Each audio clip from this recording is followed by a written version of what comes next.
All right, welcome to What the Tech. You know the drill here. We slice through the corporate BS to get to what's really going on. No fluff, no spin, just the facts. And man, have we got a big one for you today. We're diving deep into Amazon's absolutely massive new layoffs.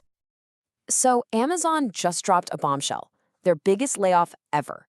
We're talking over 14,000 people. But the headline number? That's not even the most shocking part.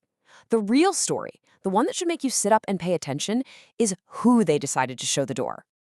40%. Just let that sink in for a second. 40%. Now, what do you think that number represents? A bunch of HR folks? Marketing? Nope, not even close. It's something that honestly just doesn't make any sense on the surface. Yeah, you're saying that right. 40% of the people cut, at least in the filings we can see, were engineers. The very same people Amazon's top brass keeps telling us they need to, and I quote, innovate faster. I mean, come on. The hypocrisy there is just staggering. It's almost too ridiculous to be true. So what is the real story here? Because when a company claims it's all about speed and innovation, but then turns around and fires the people who literally build the engine, well, something else is going on under the hood. So let's pop it open and see what's really happening. Okay. First up, let's get into the hard numbers, because you know what they say, numbers don't lie, even if the corporate memos do. So if we just look at the official paperwork from a handful of states, we're already seeing more than 1,800 engineering jobs just gone. That's almost 40% of the cuts they had to report there. And it doesn't stop. Throw in another 500+ product and program managers. Look, this wasn't just trimming a little fat around the edges. This was hacking off a limb. And here's the kicker. This wasn't about letting go of some interns or junior devs. No, the data is pretty clear that mid-level engineers, we're talking SDEIs, got hit disproportionately hard. These are your experienced, your most productive, and yeah, often your most expensive people.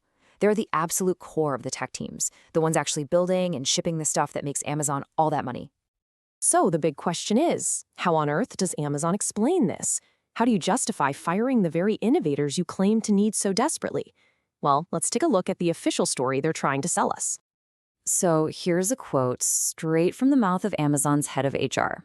It's just a masterclass in corporate jargon. You've got all the greatest hits. Leaner, fewer layers, more ownership. I mean, it all sounds kind of nice and efficient, right? That is, until you remember they just fired the people who do the work.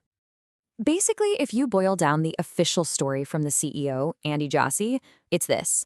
Oops, we hired too many people during the pandemic, and now we have a culture issue with too many layers. And their brilliant solution to this problem? Fire thousands of people so they can innovate faster? See, it doesn't track. The math ain't mathing. All right, enough of the corporate spin. Let's cut through all of that and get to the brutal, unspoken truth of what's really behind this whole mess. I mean, this quote just says it all, doesn't it? We're innovating by removing innovators. It's corporate doublespeak at its absolute finest. You just can't say you're all about innovation in one breath and then fire your innovation engine in the next. It's a total contradiction. So let's just lay it out plain and simple. Amazon's claim? It's a culture issue, too many layers. The real reason? It's about scapegoating, plain and simple. The execs went on a hiring spree during the pandemic, they overshot, and now the engineers are the ones paying the price for a massive C-suite blunder. And really, that's the bottom line here. This isn't some brilliant 4D chess strategy. This is executive cowardice. It's a complete failure of leadership. Why? Because it is way, way easier to fire thousands of people than it is for an executive to stand up and say, you know what? My big expensive project was a total failure. I messed up. Look, if you're as tired of this kind of corporate nonsense as we are, and you want more analysis that cuts right through the hype, do us a favor and hit that like button. And hey, subscribe to What the Tech. It seriously helps us keep making these explainers and calling out the spin. Okay, so who were the actual casualties in this, let's call it what it is, this corporate war on innovation? Because it wasn't just a bunch of job titles on a spreadsheet that got deleted. Entire divisions and projects that were supposed to be the future of the company got taken out back and shot. And this chart really paints a picture of the collateral damage. So yeah, we have the engineers and the product managers. But look at what else got hit. The gaming division, gutted. Ad sales teams that were making a ton of money, cut. Even AI scientists working on the next generation of search. Weren't these all supposed to be the big strategic bets for the future? Let's just double-click on one of these for a second, because it's probably the most spectacular and embarrassing failure of them all: Amazon's gaming division. I mean, for years, Amazon has been pouring billions of dollars into making games, and what do they have to show for it? Let's see. Crucible, total flop, dead on arrival. New World had a huge launch and then fizzled out. That massive Lord of the Rings MMO they promised? Canceled. And now they're pretty much shutting down all big budget development. So don't let them tell you this is a restructuring. This is a white flag. This is them surrendering after wasting billions of dollars. But here's the thing that's maybe the most disturbing part of this whole story. As bad as Amazon's situation is, they're not special. They're just the biggest, most recent example of a really cynical and destructive trend that is sweeping across the entire tech industry right now. Just look at this. So far this year, we've seen over 113,000 tech jobs eliminated. 113,000. That is just a mind-blowing number.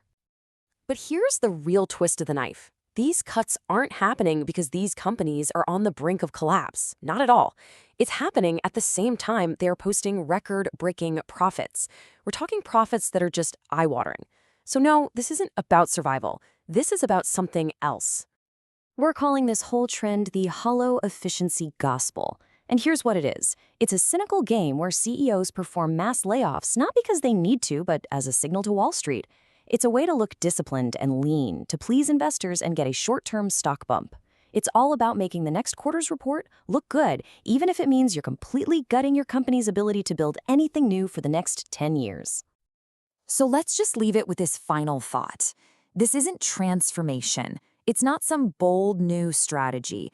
It's corporate self-cannibalism, plain and simple, just dressed up to look like a business plan.